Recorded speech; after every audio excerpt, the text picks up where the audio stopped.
Hey guys, it's Emily from Nobel Novels and welcome to today's video. This is my top authors per genre. So, I've got 3 authors to recommend per genre. I won't talk about them too much because I've got way too many books to show you.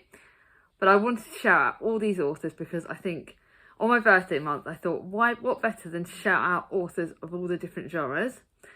They are pretty much all of them. I've not got things like dystopic or sci-fi genres, but I've got all the genres that I read, so bear with me. A lot of these authors you will be able to predict. And I'm wondering, I'm going to set a little challenge today. See if you can predict a favourite author per genre for what I'm showing you, for each genre.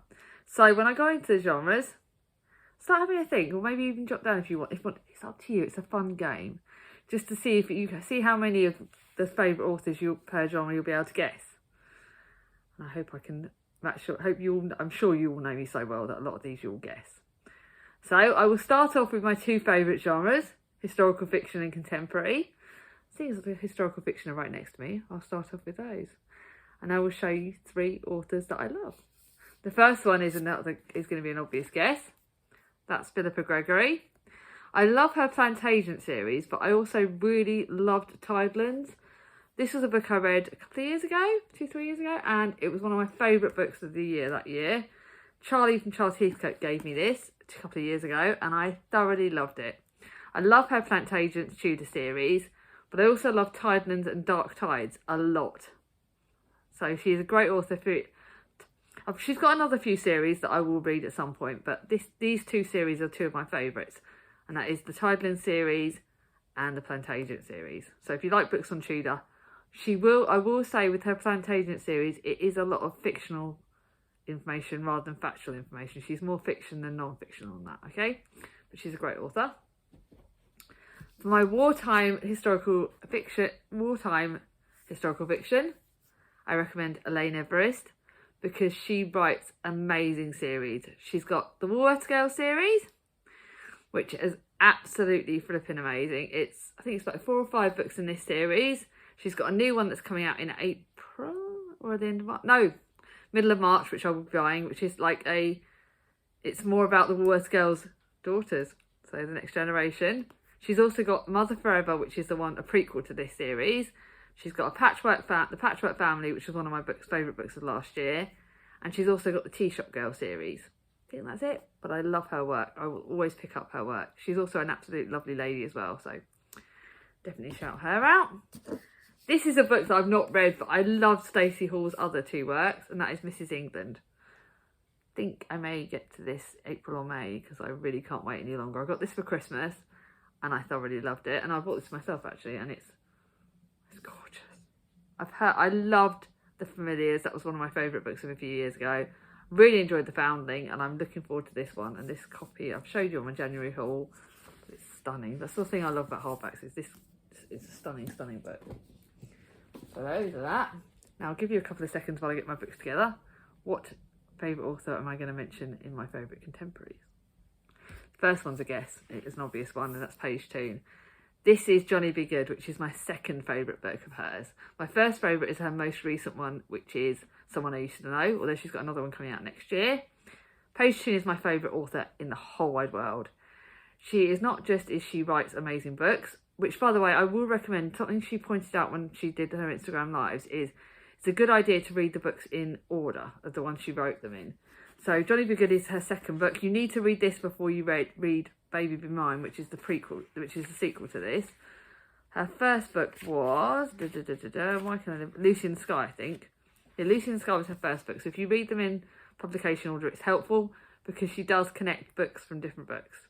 But you can read them in whatever order you want. She's got the only books of hers that I've not read are her YA Jessie J series, and and that's connected to this series, and I cannot flipping wait. I am so excited. Love this book. It's thoroughly fun. Rock stars. I will say, to me, she did, like I said, she says this in her books. She's got better the further along in her writing career, because these ones were written about 16 years ago. So you can see some changes in her writing style, but she's an amazing author. The next one is Cathy Brownlee. Oh, this book was another favourite of last year, The Patchwork Family. She connects books connects characters from different books, which I love. They don't even have a series, but they're just books connected from other books. She's very good about found families. She is got a great way of writing. She's quite sort of, oh, I love it. She just does, she makes amazing characters, amazing found families. Her locations are described brilliantly. She makes families. I love her books. I absolutely love it. This last one, I was struggling to think of a third favourite, and then I realised Lucy Jane Williams, because I loved her other books. Absolutely loved them. And Lucy Jane Williams has written this, and she's written The Love Square and Our Stop. And there is also another author that I forgot to mention, and that's the author of The Flat Chair. And I've just ruined Beth O'Leary. Should have had Beth O'Leary as well. I haven't got Beth O'Leary on there. So if I had to pick a fourth one, it's Beth O'Leary, because she wrote The Flat Share and The Switch and her other. So you've got Laura Jane Williams, you've got Beth O'Leary, Kathy Brownlee, and Paige Toon, all of which are absolutely friggin' amazing. I can't believe I forgot to put Beth O'Leary. She's definitely one that I need to rave about. So I'll add that. Now to thrillers. I recently really got into them. Now, I tried to read them a couple of years ago, because that was my goal of a couple of years ago, to read more thrillers. And I didn't connect with them as much. And then last year I didn't push myself to read them. But this year I found they've been godsend. And the lovely Alice from Alice's Giant Bookshelf. I'm going to mention her again, because she loves the fact I keep having her mentioned in all my videos. But she's been really helpful about helping me pick books. So I've got 3 great thriller authors I want to share with you. One is Dorothy Kimson. I love The Ice Cream Girls. I love the next one in the series, and this is one that I've got to read, but I've not read it yet. And this is 10 years ago, Peter survived a weekend with a sadistic serial killer. She never told anyone what happened, and instead moved on with her life. But now the man who kidnapped her is hunting her down. Hunting down his past victims means she may have to tell her deepest secret to stay alive. Great. Very scary, but very good. Love this. The next one you'll be able to guess is Claire Mackintosh's. And I'm showing you the books I've not read of theirs, because I don't keep thrillers. But I loved I Let You Go. I love I See You. No, I love the other one, I Let You Go, and there's another one she's written, but I can't remember the name of it. And this is brilliant.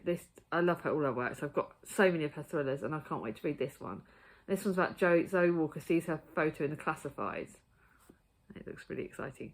She is really gripping. She's a mixture of a psychological thriller and scary and brilliant. And I think, to me, Dorothy Kimson's scary, but more, she gets you thinking. I don't like gory thrillers, so none of these thrillers are gory, but they're pretty all psychological, so they keep you on your toes. You don't want to put them down. So I'd never buddy read a thriller, I don't think, because I think it kind of spoils the fun.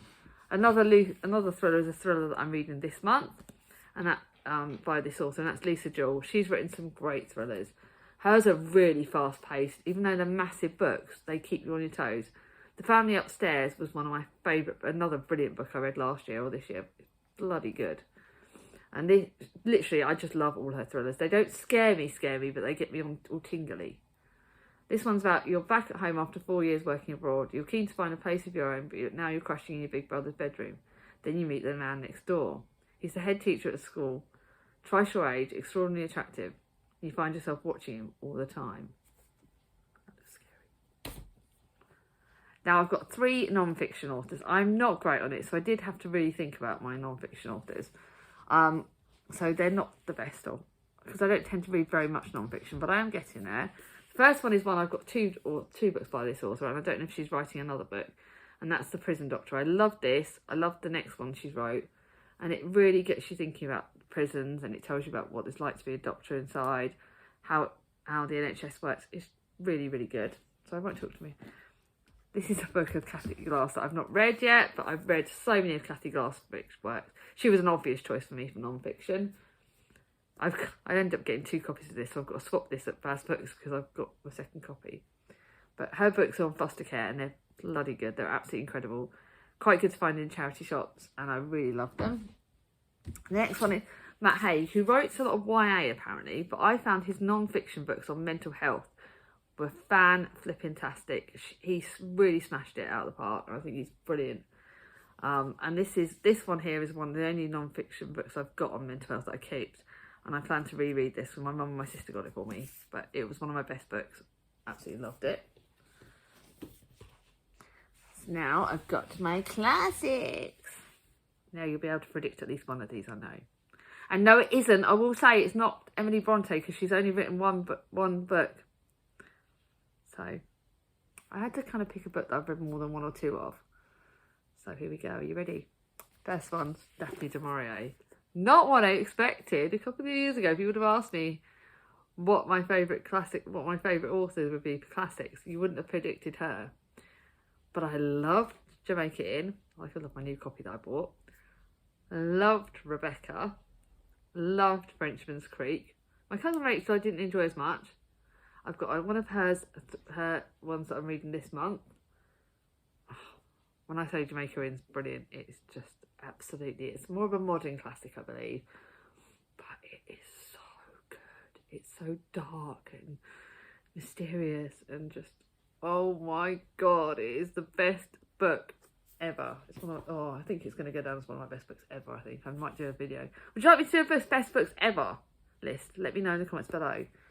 Next one's another obvious one, and that's Emma by Jane Austen. Jane Austen is one of my absolute all-time favourites. I was given this for winning a giveaway, and I love Emma. That's probably one of my second favourite. I think my first favourite of her books is Pride and Prejudice.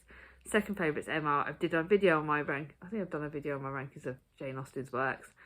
But I bloody love this. I can't wait for Jane Austen July. I'm kind of tempted to reread this Jane Austen July. I don't know. I'm trying to decide between this and Pride and Prejudice, which ones I'm going to reread. I have read this twice, so I may read it a third time.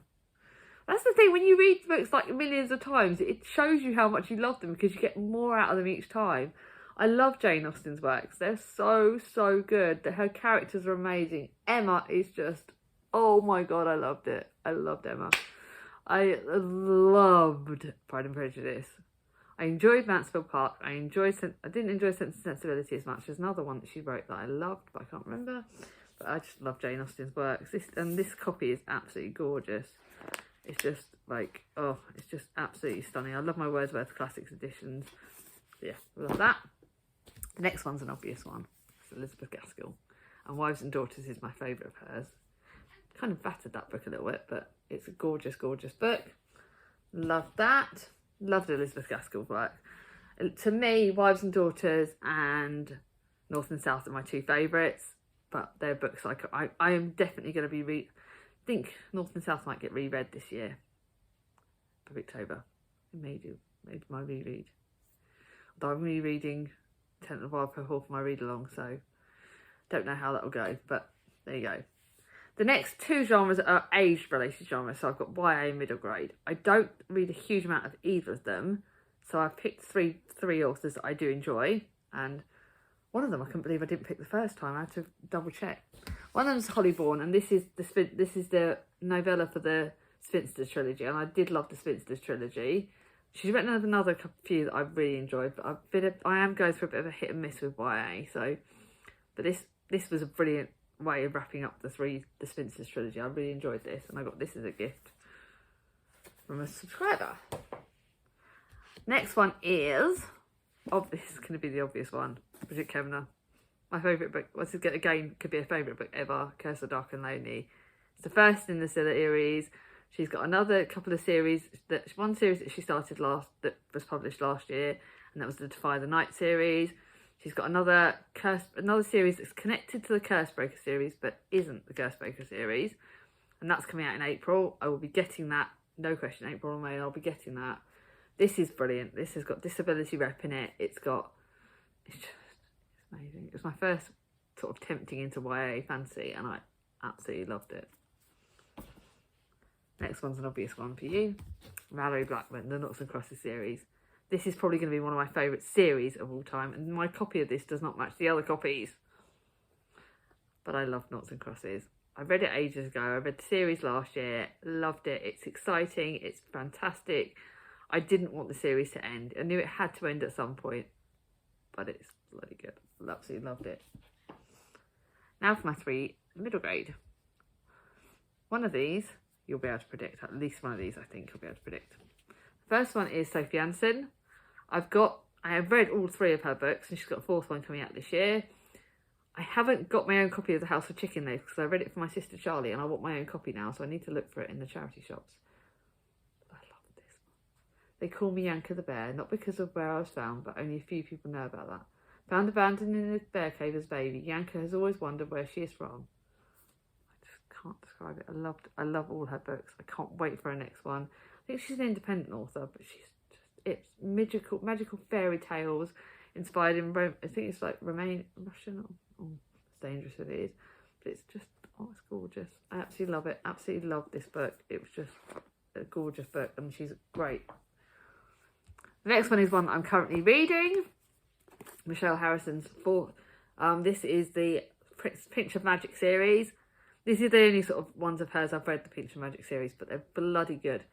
First and third are the best, although I'm just reading. By the time this goes live, I would have read a bit more of it. This is brilliant. This is about three sisters, which of course I love, books on three sisters. The ghostly legend of a fortune teller, and I don't want to know any more about this one, but I know Pinch of Magic is brilliant. Tangle of Spells is amazing. A Sprinkle of Sorcery was alright, but not as good.